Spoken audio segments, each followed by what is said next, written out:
Imaginez-vous dans un autre monde. Un monde pas si différent du nôtre. Un peu différent tout de même. Un monde un peu plus loin de nous. Un monde où la haute technologie est omniprésente et où tout est accessible immédiatement. Descendez cette rue et entrez au café La Zone. C'est un lieu de rencontre où les employés et les patrons se retrouvent pour potiner, se faire de l'œil, discuter et s'apitoyer sur leurs déboires financiers. Voici Luna. Elle a 18 ans et étudie en animation au collège. Elle aimerait ouvrir son propre studio un jour. En attendant, elle vient de décrocher son premier emploi comme serveuse. Luna se traîne péniblement jusqu'à l'intérieur du café, l'air découragé. La lumière rouge de son cyberbracelet clignote. Aucun solde, aucun solde. La semaine dernière, après le téléchargement de sa première paye, elle était riche. Mais aujourd'hui, après avoir téléchargé quelques nouveaux fichiers de musique et être allée au restaurant à quelques reprises, plus rien. Son compte est à sec. Des problèmes d'argent.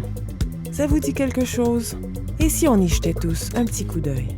Les gens, particulièrement les jeunes, doivent savoir comment gérer leur argent, que ce soit pour épargner en prévision du collège, pour voyager, démarrer une entreprise ou simplement pour joindre les deux bouts. La zone peut être utile.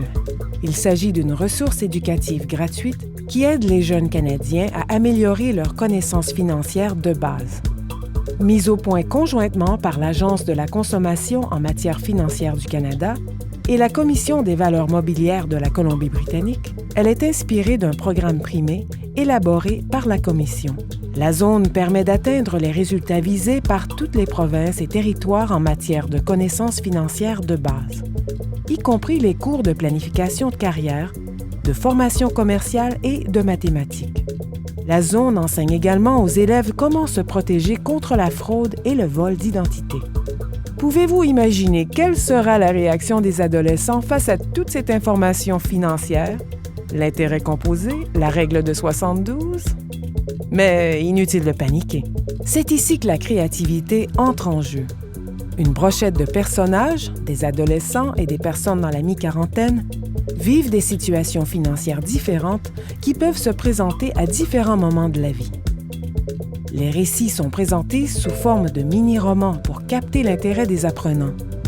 Chaque personnage a ses propres documents financiers, ce qui permet aux élèves d'effectuer des transactions fictives avant de mettre en pratique l'information et les nouvelles connaissances acquises. À propos des transactions, voyons voir comment se débrouille Luna. Eh bien, je pourrais peut-être te montrer comment éviter de te retrouver dans la même situation lors de ta prochaine paye, dit une voix timide. Luna se retourne. C'est Nikos, le gars plutôt mignon qui s'assoit toujours à la même table avec son unité d'études à port ultra plat. Il n'a jamais l'air d'étudier. Peut-être à l'occasion, pense-t-elle, sans en être persuadée. D'un hochement de tête, elle se glisse sur la chaise juste à côté de lui. Nikos retient son souffle. L'intrigue se resserre. La zone se prête à l'enseignement en salle de classe, mais aussi à l'apprentissage autonome. Tous les plans de cours, documents à distribuer aux élèves, transparents, exemples de documents et jeux questionnaires mis au point pour l'enseignement en classe, existent en format PDF téléchargeable. Les activités d'apprentissage sont variées. Certaines sont faites en groupe et d'autres individuellement. Elles peuvent consister en la préparation d'un budget personnel ou en des jeux de rôle dans un contexte d'escroquerie. Le programme est également offert en une série de modules en ligne. À leur propre rythme, les apprenants utilisent les écrans interactifs, prennent connaissance de l'information, répondent aux questions et obtiennent des commentaires, manipulent les documents financiers des personnages et résument les points essentiels. C'est une façon amusante d'apprendre.